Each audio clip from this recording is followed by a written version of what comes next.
Ja sa volám Matej a momentálne som v druhom ročníku jezuitskej formácie v noviciáte tu v Ružomberku. A dá sa povedať, že už prvé kroky v reálnom živote mám za sebou, tak sa snažím prehlbiť také tie základné znalosti z tejto spirituality. No a v priestore modlitby, rozhovorov, ale aj praktického života sa snažím vnímať ten Boží hlas a Božiu ruku, ktorá ma sem viedla a ktorá ma vedie na ceste tohto zasveteného života. No a to, že som tu práve u jezuitov, tak to je hlavne preto, že za posledné roky som si uvedomil, alebo som si začal všímať, že máme spoločných jednoducho viacero prvkov, viacero takých tých charakteristík, ktoré som si všimol na jezuitoch, tak mi vlastne sedia. Dá sa povedať, že takéto styčné je určite vzťah k Svätému písmu, alebo teda skôr vzťah k Bohu a cez Sväté písmo, ktoré ma oslovilo už počas mojich vysokoškolských štúdií, kedy som študoval, dá sa povedať, nehumánnu oblasť, a to bola prevažne ekonomika a financie, peniaze, špeciálne účtovníctvo. No a už vtedy sa ma proste Boží duch dotkol cez Sväté písmo a som ho začal vnímať ako naozaj Božie slovo, ako živú vec, ale ako proste osobu, ako živého Boha, ktorý ma vlastne vtedy krásne privádzal bližšie k sebe. Začal ma formovať, začal som sa viac modliť, prehlboval sa viera, dôvera, jednoducho láska voči ľuďom, voči Bohu, jednoducho. Nastúpil som ako keby také nové letnice nové turice v mojom živote. No a postupne ako roky plynuli a ako som rástol jednak v živote viery alebo v živote aj svetskom, tak viac a viac som si všímal, že Pán ma volá bližšie k sebe,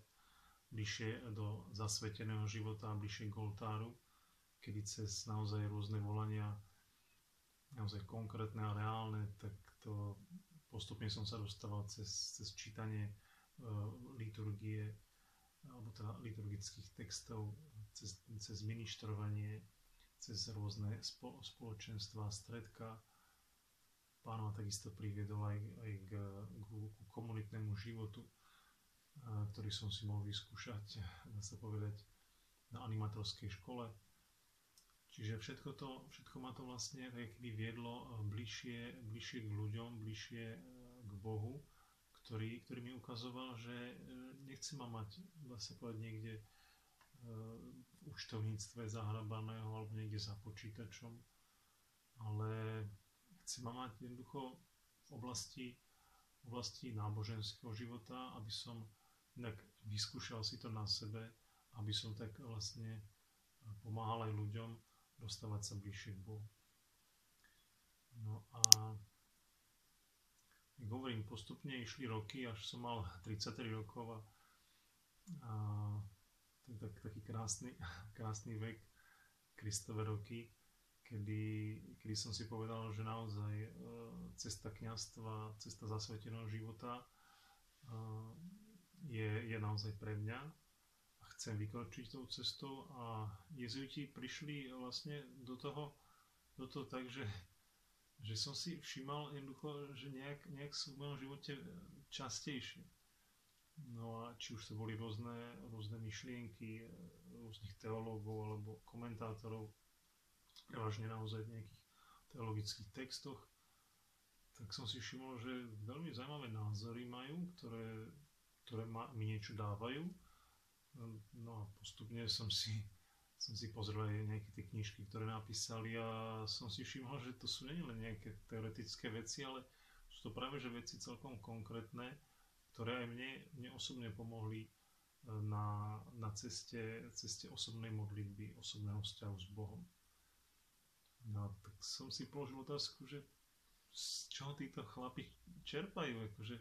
z čoho to berú, bo od koho. No, tak som zistil, že